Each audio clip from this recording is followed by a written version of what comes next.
कुछ देर बाद वे आंसू पोंछकर बोली, आप बैठिए, अब मैं सुख से मर जाऊंगी। मेरे प्रिय भाई जी ने कहा, आप मुझे बहुत अच्छे लगते हैं। जैसे भाई जी ने ये बात कही, बस भाई जी ने कहा, मैं एक सज्जन से बात कर रहा था, अचानक मेरी दृष्टि गई कि कोई ने पैर पहुंचे वहीं बैठ गए।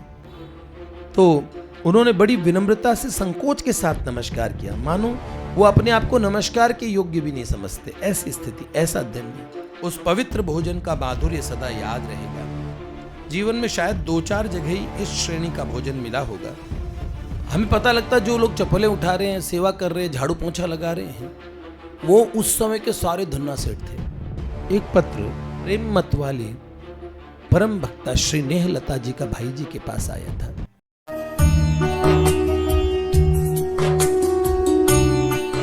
परम पूज्य भाई जी का चरित्र, उसमें बड़े अच्छे अच्छे संस्मरण थे। बार बार सोचता हूँ जल्दी से समापन कर दूं, फिर जो अच्छे संस्मरण आते मन करता है कि इन्हें भी सुना दूं। फिर इतना विशद बार बार जीवन में कहा जाता भी नहीं,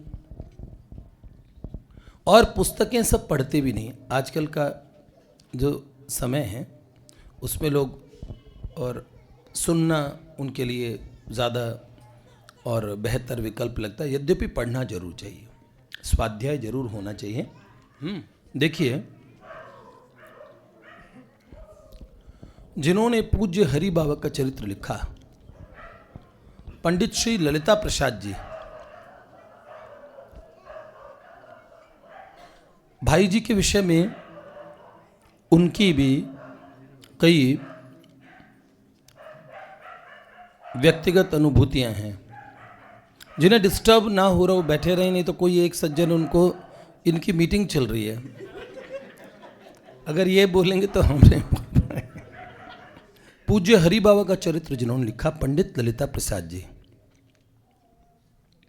भाई जी को लेकर उनकी बड़ी अच्छी अनुभूतियां थी।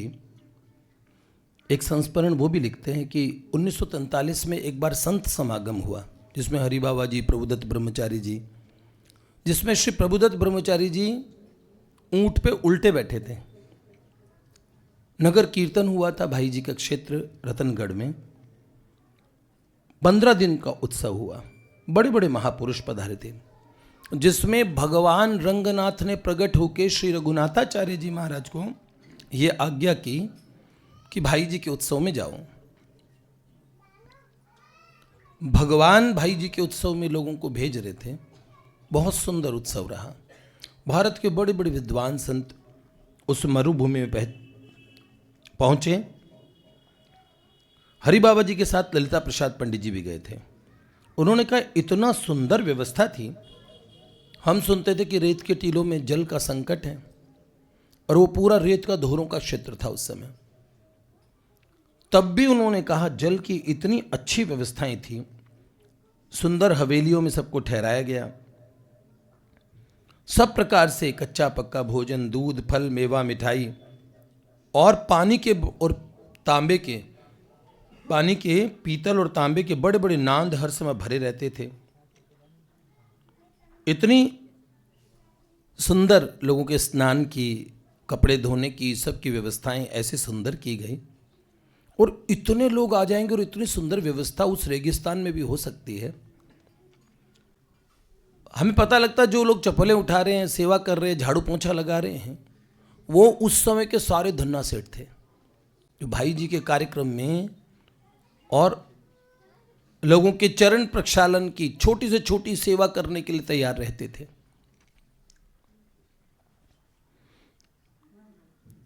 ये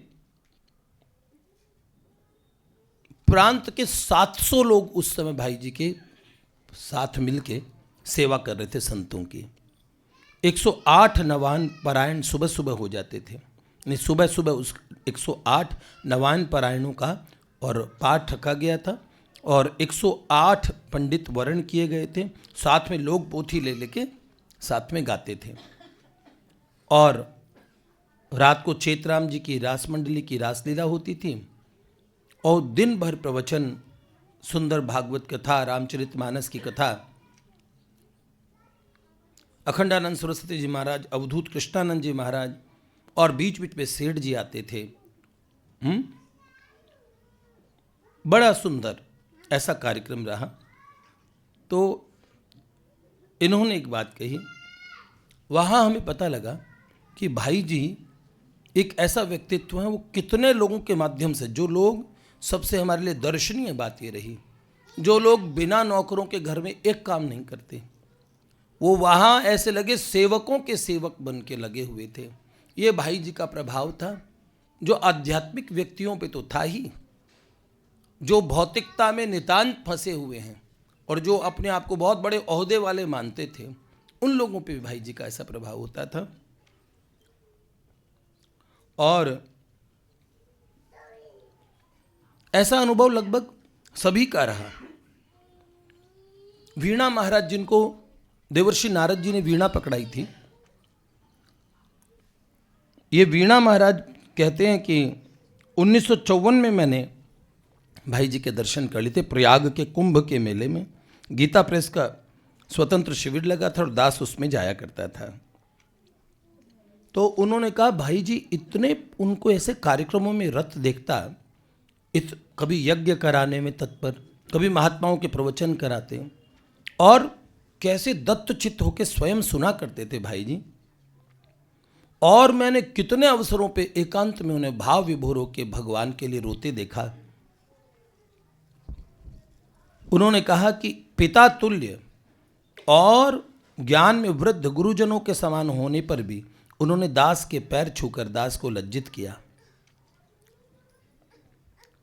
फिर उन्होंने कहा वो हमें मिलवाने के लिए परम पूज्य श्री राधा बाबा महाराज से मिलवाने के लिए ले गए, जहां पर दास ने वीणा से कीर्तन कराया। ये बड़े श्रेष्ठ महात्मा थे वीणा महाराज, एक सुंदर वीणा रखा करते थे, उनका चित्र भी है।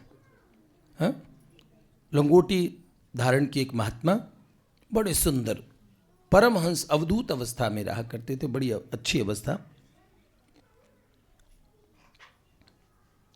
उन्होंने कहा जब भाई जी और वीणा वादन सुनते थे तो कलापूर्ण मींड तान इत्यादि सुनते ही भाई जी अचानक वह बोलते थे।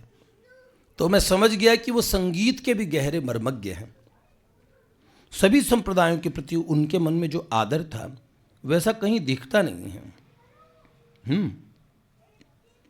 उनका बद्रीनाथ जैसे दुर्गम स्थानों पर वेद विद्यालय, मतलब वेद भवनों की स्थापना उन्होंने की चारों धामों में भाई जी ने। तो उन्होंने कहा मैं तो वास्तव में उन्हें भगवान की विभूति अवतरण स्वरूप मानता हूँ। श्री रविंद्र जी पुरोधा अग्निशिखा पांडिचेरी के महर्षि अरविंद के आश्रम के थे।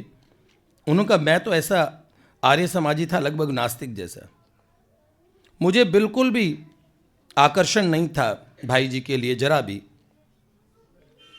और एक बार सुना कि भाई जी के नगर कीर्तन कार्यक्रम हुआ है,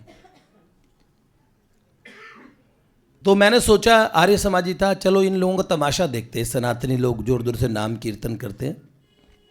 उनका ये तमाशा देखने गया मैं, और उस कीर्तन के मध्य में जैसे मैंने भाई जी को देखा, उसी दिन से मेरे मन में भगवान के नाम के प्रति अपार आकर्षण, महात्माओं के प्रति श्रद्धा और ये तमाशे जैसा भाव एक दर्शन से तिरोहित हो गया।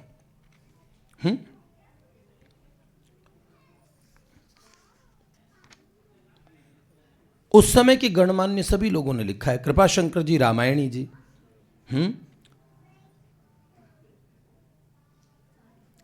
बड़ी सुंदर बात कहते हैं कि भाई जी इतने भक्ति में सिक्त उनका हृदय था, उनकी मधुर वाणी में सदा प्रेम छलकता था, और वे मर्यादा पालक भी थे। और जहां एक तरफ उनका हृदय प्रेम रस में ओतप्रोत था, वे श्री राम और श्री कृष्ण के मर्यादा और प्रेम के समुदाय उपासक थे। यही श्री राम कृष्णज्ञ है। नेम और प्रेम की निर्वाह की अनोखी क्षमता थी उनमें। मैं उनके लोकोत्तर गुणों को और देखकर उनके संत हृदय से इतना प्रभावित था। एक दिन पतित पावनी जाह्नवी गंगा जी के तट पे गीता भवन में शाम का समय था। सत्संग के अनंतर एक प्रसंग समुपस्थित हो गया। मेरी विनम्रता सीमा का निपट अतिक्रमण कर गई। भाव विभल वे भी थे, परंतु उन्होंने अपने आप को संभाला और मुझे अपने हृदय से लगा लिया। रामायणी जी को भाई जी ने गले से लगाया और मैं आत्मविभोर हो गया। उनके हृदय से लगते ही गदगद होकर भाई जी ने, मेरे प्रिय भाई जी ने कहा, आप मुझे बहुत अच्छे लगते हैं। जैसे भाई जी ने ये बात कही, बस अब मुझे लगता है कि वो जन्म भर में उस बात को भूल नहीं पाऊंगा कि उन्होंने मुझे कहा था कि आप मुझे बहुत अच्छे लगते हैं। पंडित ओमकारनाथ मिश्र, ये उस समय के सब विद्वज्जन हैं, बड़े बड़े लोग, संक्षेप में सबकी बात बता रहा हूं मैं। उन्होंने कहा मां शबरी की कुटिया में भगवान आए थे और कैसे वो रोज बेर लेने जाती थी, उन्हें चखती थी, हर रोज मार्ग बुहार की प्रतीक्षा करती थी शबरी मैया। तो भगवान को लखनलाल जी सहित जब देखा, और भगवान ने मां शबरी की जो स्थिति हुई, वो वास्तव में अगर हम मनन करके देखें तो वो इतने सुंदर भक्त की और एक ऐसी स्थिति है जब उसके प्राणाराध्य प्रभु युगों की प्रतीक्षा के बाद उसके पास अचानक आ जाते हैं, मार्ग पूछते पूछते। और जब भगवान उनके यहाँ आते हैं और वो बेर पाते हैं, भगवान को वो बेर इतने अच्छे लगे। जब पुलिंद कन्या, जो पुलिंद स्त्री फल बेचा करती थी, फल विक्रयणी, नंद महल के बाहर फल बेचती थी, तो भगवान ने सुंदर आवाज से पुकारा और उस फल वाले से फल की याचना की। और आप जानते हो, मैंने वो विस्तार से आप लोगों को कही है, लेकिन थोड़े से धान लेके जाते हैं उसके आंचल में, और उसके आंचल में पधरा देते, छोटे से सारे धान के दाने तो निकल जाते हैं। पूछने लगे, मेरी माँ तो कभी मुझसे मूल्य नहीं लेती, तुम मूल्य पूछती हो? तो बोला, लाला ये मूल्य मुझे नहीं चाहिए, एक बार गोद में बैठ के मुझे माँ कह दे। अब ठाकुर जी छोटे से नन्हे से, इतने छोटे से प्यारे से, उनके हाथ में फल भी नहीं आ रहे थे, फिर भी मैया ने, और एक वस्त्र था उसमें बहुत सारे, जो सारे अपनी टोकरी के फल रख दिए। तब ठाकुर जी पूछते हैं, माई तेरे पास बेर है? तो बेर का स्मरण करते हैं। परमानंदास जी कहते हैं, लाल तो है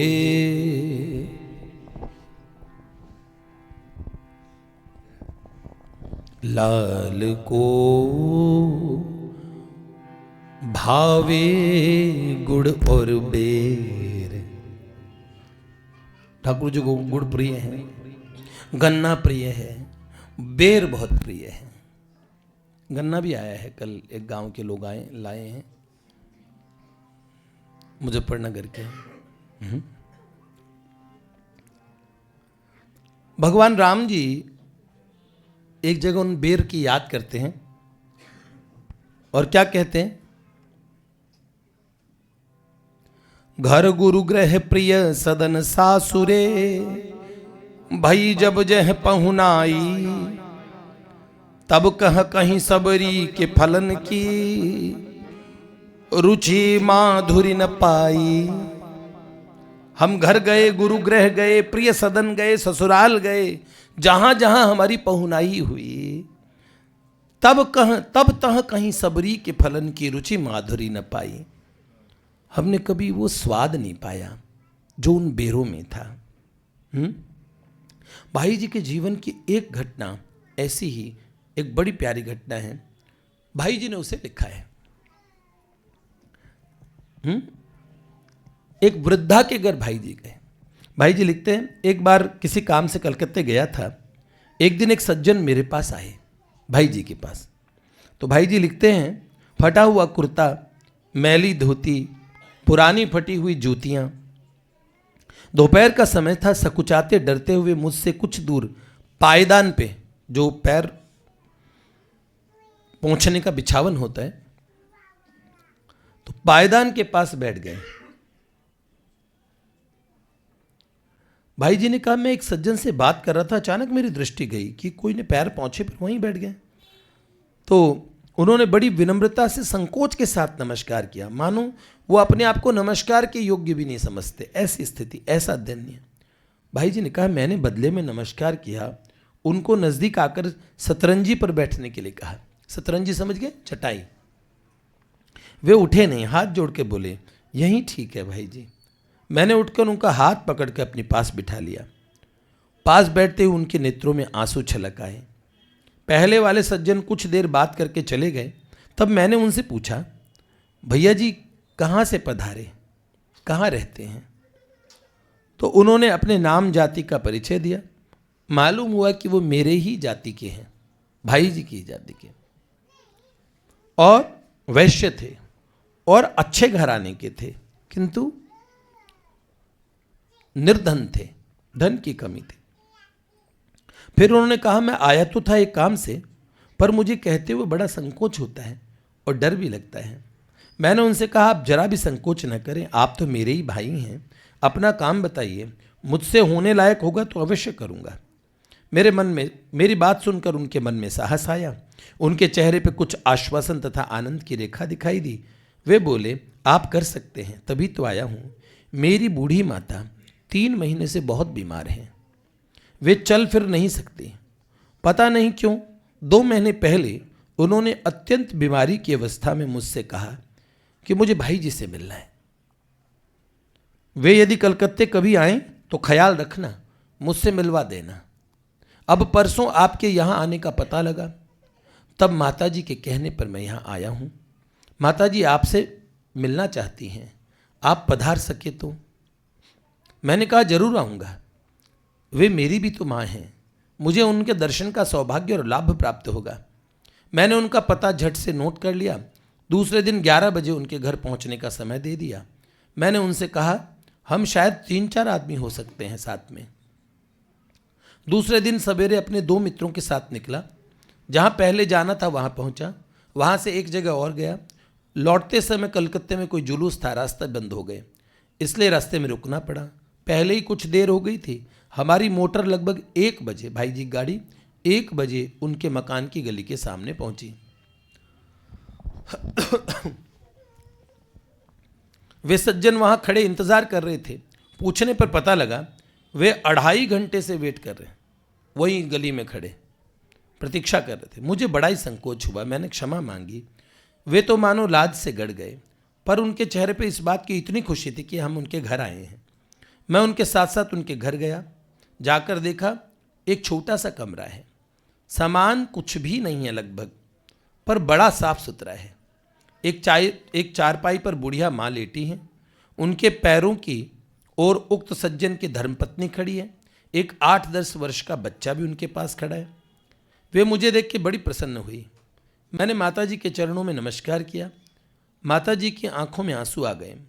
कुछ देर बाद वे आंसू पोंछकर बोली, आप बैठिए, अब मैं सुख से मर जाऊंगी। कई वर्ष पहले मैंने आपका प्रवचन सुना था, तब से मन में थी आपको घर बुला के भोजन कराऊंगी, पर मेरा भाग्य ऐसा कहाँ था। आप दूर देश में रहते हैं और हम लोग वहाँ नहीं जा सकते। अब बीमार होने पर मेरा धीरज टूटने लगा। मैंने अपने लड़के से कहा, मैं रात दिन आपको याद करती रहती हूँ, अब की बार आएँ तो जरूर मिलाना। लड़के ने कहा, वे यहाँ बहुत कम आते हैं और आते भी हैं तो बहुत व्यस्त रहते हैं, और हम गरीबों के घर शायद उनके साथी संगी आने भी नहीं देंगे। तब मैंने विश्वास से कहा, जरूर आएंगे, क्यों नहीं आएंगे। जब आज तुम आ गए, सवेरे से मेरी बहू ने रसोई बना रखी है, तुम खाकर ही जाओ। मुझे माताजी के वचनों से बड़ा आनंद हुआ। भूख प्यास बहुत लग रही थी, मैंने कुछ खाया भी नहीं कहीं जानबूझ के। फिर मैंने सोचा, ऐसा अमृतमय भोजन कहाँ मिलेगा, तो इसमें जो प्रेम का सुधारस भरा है वह बड़ा ही दुर्लभ है। मैंने सानंद स्वीकार किया, भोजन पाया। उन्होंने बड़ी तैयारी कर रखी थी। अवश्य ही वह था उनके घर के अनुसार ही, लेकिन था बहुत बढ़िया, अद्भुत प्रेम का स्वाद। चावल, दाल, रूखा फुल्का और एक चटनी। उक्त सज्जन की पत्नी ने कहा, हम बड़े गरीब हैं, इसलिए मिठाई में कुछ बना नहीं सके, घी तो घर में कभी आता ही नहीं। तो मैंने कहा, मिठाई तथा घी में जो स्वाद है वह तो जीभ भर का है बहन, आपकी ये जो चीज़ें तो जीवन भर के लिए भीतर तक मिठास देने वाली हैं। वृद्धा माँ धीरे धीरे मुझे भोजन पाते देख चारपाई से उतरकर मेरे पास आके बैठ गईं। उनकी पुत्र वधू तो परोस ही रही थी। मेरी बात सुनते ही उन दोनों के नेत्रों से आनंद के आंसू बहने लगे। मैंने हट करके उक्त सज्जन को तथा बच्चे को भी भोजन के लिए पास बिठा लिया। उन्होंने 5 पत्तलें परोसी। हम सब ने बड़े आनंद से भोजन किया। उस पवित्र भोजन का माधुर्य सदा याद रहेगा। जीवन में शायद 2-4 जगह ही इस श्रेणी का भोजन मिला होगा। उस पवित्र भोजन में कितना स्वाद था, इसे बताने के लिए शब्द नहीं है। भोजनोपरांत मैंने उनके पास बैठकर कुछ देर घर की तौर पर बातचीत की, उनकी स्थिति पूछी। तो उक्त सज्जन ने कहा, मुझे 60 रुपये मासिक वेतन मिलता है, इससे बहुत मज़े में हमारी गुजर हो जाती है, कोई भी कष्ट नहीं है, आवश्यकता ही नहीं है, तब कष्ट क्यों होगा? कष्ट तो अभाव से होता है ना। उनकी इस बात से मेरी उन पे बड़ी श्रद्धा बढ़ गई। मैंने कुछ शिक्षा प्राप्त की उनसे। कुछ देर बैठकर बुढ़िया माता को प्रणाम करके हम लोगों ने अपने भाग्य की सराहना करते हुए उनसे आज्ञा मांगी। उन लोगों के आनंद अश्रु बह रहे थे। उन्हीं आंसुओं की पवित्र धारा के साथ उन्होंने हम लोगों को विदाई दी। उक्त सज्जन बच्चे के साथ मोटर तक हमें पहुंचाने आए। इस सच्चे स्नेह एवं सुधापूर्ण भोजन की जब जब स्मृति होती है तब तक आज भी हृदय आनंद से भर जाता है और आंखें गीली हो जाती हैं।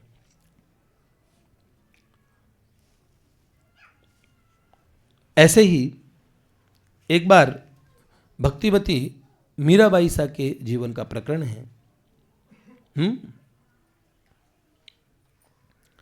नारायण स्वामी जी ने एक बात कही थी, एक कवित्व था, मनमोहन जाकी दृष्टि परत ताकी गति होत है और न सुहात भवन तन असन बसन बन ही कुधावत दौर दौर नहीं धरत धीर बिरह पीर व्याकुल भई भटकत ठोर ठोर कब हूँ आंसुवन भरी नारायण मन झांकत डोलत पौर पौर कब हूँ आंसुवन भरी नारायण मन झांकत डोलत पौर पौर। मनमोहन जाकी दृष्टि परत ताकि गति होते है और न सुहात भवन तन असन बसन बने ही कुधावत दौर दौर नहीं धरत धीर ही बिरह पीर प्याकुल भई बटकत ठोर ठोर कबहू असुवन भरी नारायण मन झांकत डोलत पोर पोर। घर के लोगों ने मीरा जी को बड़ी बाधा दी। श्री कृष्ण प्रेम में मतवाली मीरा जी ने तुलसी बाबा को पत्र लिखा था, स्वस्ति श्री तुलसी गुणभूषण दूषण हरण गोसाई 12 बार प्रणाम करहूँ अब हरहूँ शोक समुदायी। घर के स्वजन हमारे जेते सबन उपाधि बढ़ाई साधु संग और भजन करत मोहि देत कलेश महाई। सो तो अब छूटत नहीं क्यों हूँ लगी लगन बरियाई बालपन में मीरा की नी गिरधर लाल मिताई। मेरे मात तात सब तुम हो हरि भक्तन सुखदाई मोह को कहा उचित करिबो अब सो लिखियों समझाई। मेरे घर वाले मेरे बचपन की प्रीति मनमोहन कान्हा बिनती करूं दिन रे मनमोहन कान्हा बिनती करूं दिन रे राहत के मेरे नाथ के मेरे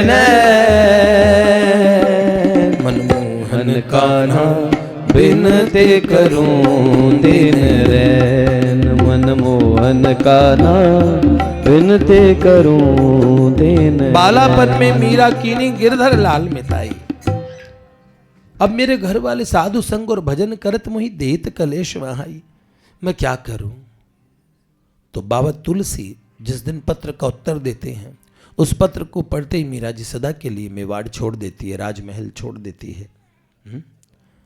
बाबा तुलसी कहते हैं, जाके प्रियन राम बेदेही ताजिए ताही कोटि बेरी सम यद्यपि परम स्नेहे यद्यपि परम स्नेही जाके प्रियन राम बेदेही। ऐसे ही एक पत्र प्रेम मत वाले परम भक्ता श्री नेहलता जी का भाई जी के पास आया था और मधुमास कृष्ण एकादशी की संध्या को उन्होंने करुण पत्र लिखा। उसमें लिखा, परम पूज्य प्रिय सखा स्वामी गुरु हितु हमारे श्री हनुमान प्रसाद जी भाव के भोरे भारे, बंदों चरण सरोज शीश धरि सदा तुम्हारे, देहूं यह आशीष बसे ही जुगल हमारे। छायो अब कलिकाल घोर नहीं धर्म लेस कहूं, अनाचार पाखंड पाप बाढ़्यो देहत देखत चहूं। कपटी कायर कुटिल काम बस अति से क्रोधी, बाढ़े चोर जुवार विप्र गुरु संत विरोधी। तिनके मधि बसी रहन कठिन जिमी दसनन जीहा, साच कहे है मरन मिलन पिय कठिन अलिहा। ताहू पे त्रेताप घोर सो तपत सदातनु, ऐसो भीषण विपति काल नहीं उको अवलंबनु। होते जो संसारी तो यह सब सह लेते, काहू को उपकार भार नहीं सिर पे लेते। कहा कहें कही जात नहीं अब जिय की बातें, बड़ी मरन की पीर बीर रसकन की बातें। मात पिता दिक स्वजन निरस अति ज्ञान सिखावें, को नहीं काम सकाम कर्म के मर्म सुझावे। एको लागत नाही किए उन अमित उपाई, कहा करो हवें गई संग बस कृष्ण मिताई। सो अब छूटत नाही जतन मैं हूँ बहु हेरी, बरबस ही करि लई श्याम बिनु मोलन चेरी। ना जानो प्रारब्ध कौन सो विमुख पर्यो है, जो बेरी इह भांति मोहिते रहत अर्यो है। अन इच्छित जे कर्म तिनहि बरबस करवावत, पेरत है दिन रैन मूढ़ तउ तास न पावत। नित दुस्संगति पर्यो नाही सतसंग बसत तनु, नहीं भागवत पुराण कथा को श्रवण कीर्तनु। अपने ही करी करी रहो हाय अपनी ही हाथी, यही सोचत हूँ जब ही तब ही भरी आवत छाती। बिनु पंखन के बिहंग सरिस उछरत हों गिरत हों, भव दावाग्नि में विबस हाय अब नित्य जरत हों। काढ़ी लीजियो मित्र मोहि ही करुणा करिके, या दीजो मत उचित करों सोई ही हरिधरि के। कठिन कुअवसर माही वे रही मति गति भोरी, ओ कल्याण सुदानी भरियो नेह की झारी। ओ कल्याण सुदानी भरियो नेह की झोरी, इतिशम नेहलता। तो भाई जी ने नेहलता जी को इसी तरह एक पद में उत्तर लिखा और बड़ा सुंदर उत्तर, जिस उत्तर को पढ़ के और नेहलता जी के जीवन में अद्भुत और लाभ उनको हुआ होगा। इस तरीके से अलग अलग महापुरुषों के अलग अलग भाई जी के साथ जो संस्मरण हैं, कल आपको कोई बड़ा सुंदर अलग संस्मरण सुनाएंगे। मेरा मन करता है कि छूटे कुछ भी ना, लगभग अधिकतर संस्मरण हम पूरे कर लें, फिर शेष प्रभु की इच्छा रहेगी। आप अलग अलग पुस्तकों से पढ़ेंगे कि नहीं पढ़ेंगे, इसमें मुझे बड़ा संदेह है। तो इसलिए आप सब लोग और सुनेंगे तो भी आपको बड़ा लाभ होगा। भाई जी के एक एक जीवन की और घटना हम लोगों के लिए ऐसी है, परम उपदेश देने वाली। ठीक है, ये जीवन वृत्त ही अद्भुत है। श्री लाडली लाल की